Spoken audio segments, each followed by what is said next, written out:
Humans at the cardboard, welcome back to Just Nuts. This is going to make a lot of people probably happy. I mean, I don't know this archetype that well, but I think just based on popularity, a lot of people could be pretty happy about this one. So, anyway, brand new Evil Hero card. This is something that Konami's been doing for a couple of core sets now, and I love it. I absolutely adore it because when you get cover art support for an archetype, it's an anime deck, right? And so sometimes the support is not fully competitive. Sometimes we get stuff like Yubel, and it's awesome. Sometimes we get stuff like, I don't know, what's the, like gold, the Shining Sarcophagus archetype.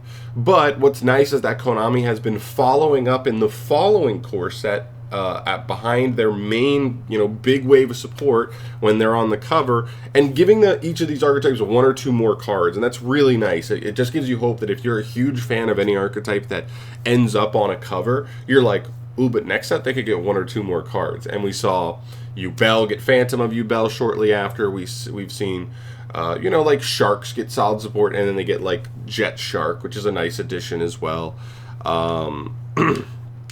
And just examples like that of some of these archetypes. Even the Exodia deck getting like the Blue Eyes card afterwards, which again just a nice addition to what that deck already has. So it's nice. It's nice that like even if the first wave isn't crazy, in the past that meant if the first wave was kind of a dud, like the cover support was just kind of like, oh, this is anime support, this ain't that good.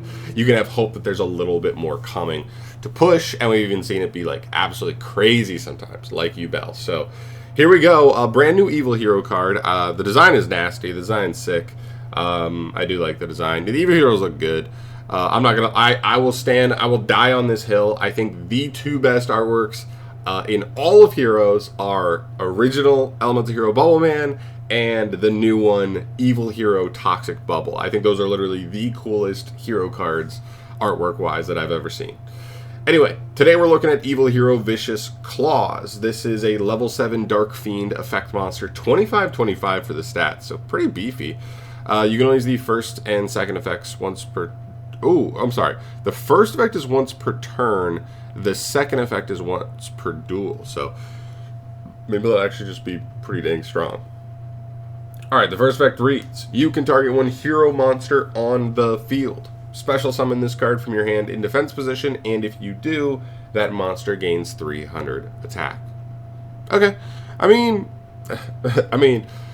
this card being 25 attack kind of gets negated a little bit here, because I can't imagine too many times where, like, summoning him and keeping him on field long enough to change his position, but he is still a basic extender, and that's kind of nice. That's something that, heroes have a lot of like spell cards and fusion cards that kind of like help them extend, but not as many monsters. They have more than they used to, for sure. They've gotten like one from like every type, right? In the last core set, we got Toxic Bubble. The guy that I said his artwork is maybe my favorite in all of Heroes.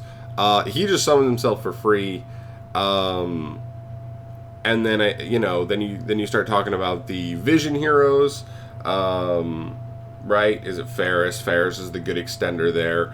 And then this guy, right? All you have to do is put any hero on the field. You can normal summon Stratos. If it gets hand trapped, you special this, and then you go into the Link, the good Link guy. It's nice, just like a basic extender.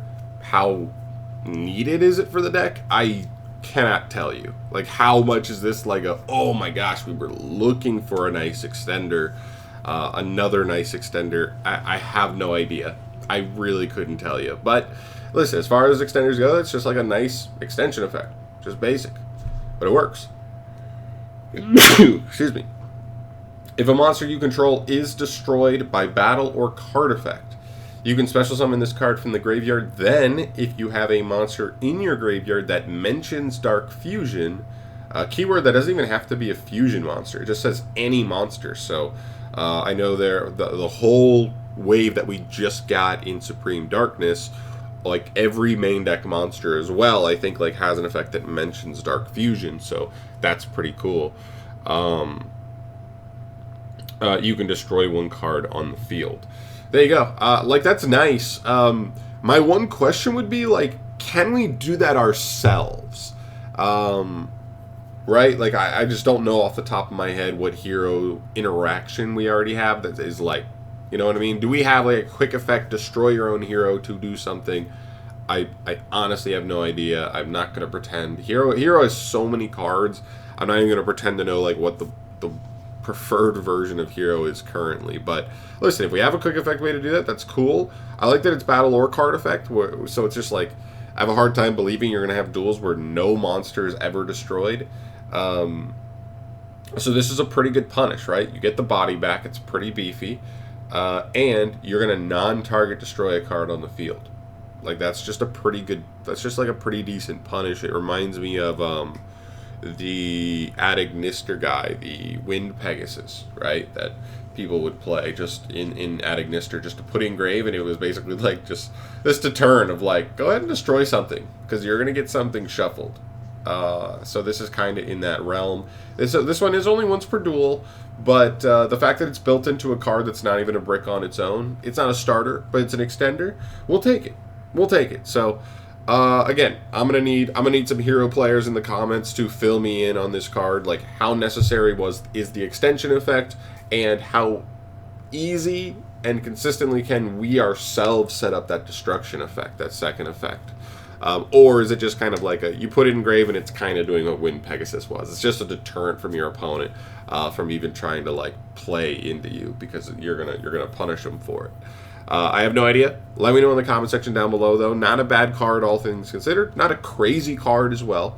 But heroes have so many cards, like, they don't really need to be making crazy hero cards. Hero will come back at some point. We just don't know exactly when. But there you go. Pretty cool. I mean, listen, we were at exactly halfway through the set. Here's another hero card to add to it. One thing that I did notice is that the new set, Alliance Insight, has so many archetypal support cards, like a ton, and I might make a full video talking more about that very soon, so stay tuned for that. Let me know your thoughts on this card. Stay subscribed to the channel, or get subscribed to the channel if you guys want to stay up to date on all things Yu-Gi-Oh news. I'm bringing you anything that gets revealed going forward in Yu-Gi-Oh, and I'll see you guys in the next one. Thanks for watching. Peace.